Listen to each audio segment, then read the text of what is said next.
இன்றே டவுன்லோட் செய்து உங்கள் ஃபேவரட் ஷோக்களை என்ஜாய் பண்ணுங்க. தயவு செஞ்சு நான் லவ் பண்ண பொண்ணு யாருன்னு தெரிஞ்சா ப்ளீஸ் சொல்லிருங்க. சார், அப்ப உங்களை எனக்கு யாருன்னே தெரியாது. அப்புறம் எப்படி நீங்க லவ் பண்ண பொண்ணை பத்தி எனக்கு தெரியும்? கரெக்டு தான். ஆனா லதாவுக்கு நான் லவ் பண்ண பொண்ணு யாருன்னு தெரியும்ல. அவங்க உங்ககிட்ட சொல்லிருக்கலாம்ல. என்ன பாரதி யோசிக்கிறீங்க? இல்ல, இப்ப எதுக்கு அத பத்திலாம் யோசிச்சுக்கிட்டு? எல்லாரும் ஏதோ ஒரு வகையில ஒரு காதலை கடந்து தானே வந்திருக்கோம். கடந்து வந்ததையும் நடந்து முடிஞ்சதையும் யோசிச்சா இருக்கிறது நிரந்தரம் இல்லாம போயிடும் சார். அதுக்கு இல்ல பாரதி, கொஞ்ச நாளாவே என் மைண்ட் சரியில்லை. உள்ளுக்குள்ள ஏதோ டிஸ்டர்ப் ஆகிட்டே இருக்கு. சொல்லப்போனா நான் இந்தியா வந்ததுலேருந்து அந்த பிரச்சனை இருக்கு.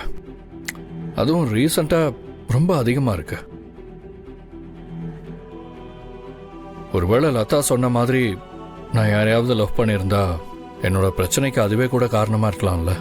அப்படிலாம் ஒன்றும் இருக்காது சார். நீங்க தேவையில்லாம மனசை போட்டு குழப்பிக்காதீங்க.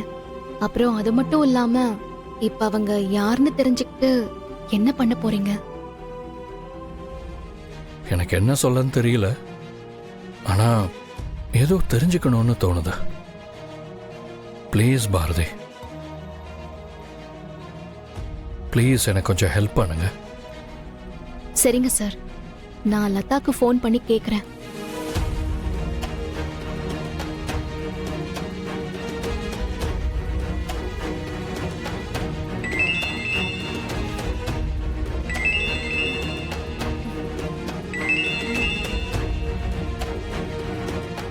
பாரதி,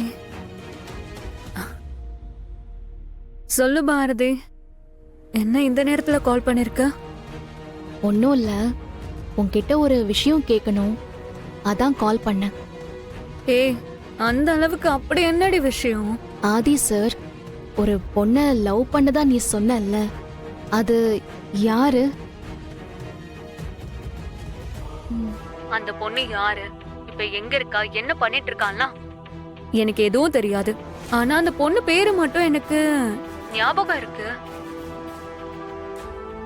என்ன பேரு? ருத்ரா? இல்ல, மித்ரா.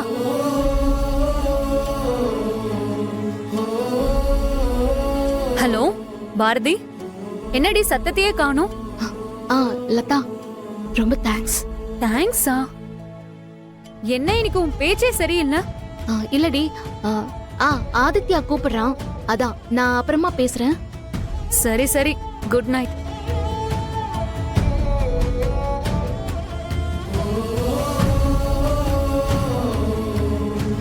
போதுமா சார்?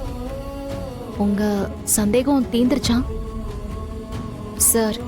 அப்பவும் நீங்க மித்ரா மேடம் தான் லவ் பண்ணிருக்கீங்க. உங்க லைஃப்ல இருக்கிற ஒரே பொண்ணு மித்ரா மேடம் தான். இப்ப போய் நிம்மதியா தூங்குங்க சார். Good night.